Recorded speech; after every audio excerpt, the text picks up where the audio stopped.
puyat pa rin. Kuha ka, 7 na minsan natutulog. Ngayon, tulog yun. Ngayon sila tulog umaga. Bawal, no? Maubusan na si Milya. Si Milya. Ay, hindi ka maubusan ng mga lalaki. Nag-aadik ka na. Na-addict masyado pati heroin. Galakad.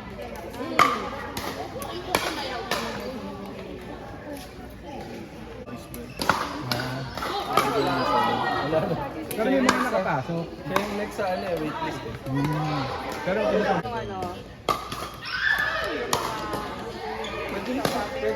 Pwede nga gawing dalawang enlistment eh. nag-aabang lang sa labas. Nakakabit. Tapos biglang effective na. Ha? Biglang nag-effective na. Ha?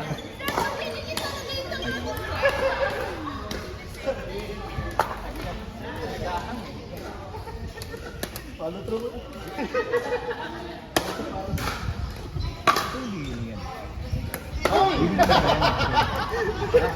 Akala ko ako sasaluhin na dyan. Out sa SM. Hindi pa pinupuntahan yun. Ganda dun, mga pull up sa SM yun. Di ba na kayo eh? Hindi. Wala kasi nakakasahan ko kung bigay ko eh. Kaso seasonal yung ano, yung stock. Pag off-season na, kanya, tapos sa mga panlamig pa siguro yun dun.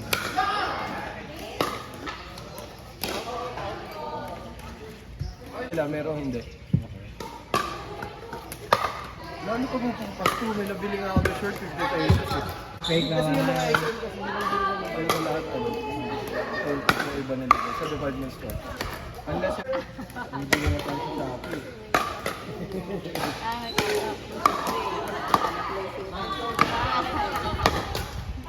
Nice! Ikaw lang yan. Bakit nagkapasok? Ang late na rin. Kasi nakabot na kami. Sabi ko, ayan yun. Saan? Kaya wala akong choice. Kung naman sila pwedeng pagalitan, 5 days. Wala sila Monday. Kaya tuloy-tuloy. Talagang walang Monday.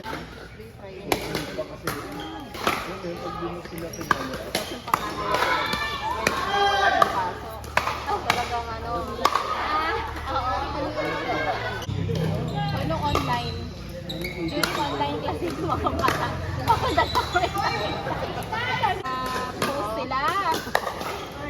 Sabi ko, ano, parang quiz nila for yoga poses, isa-isa ka. Tapos sabi ko, sana matawag ka agad.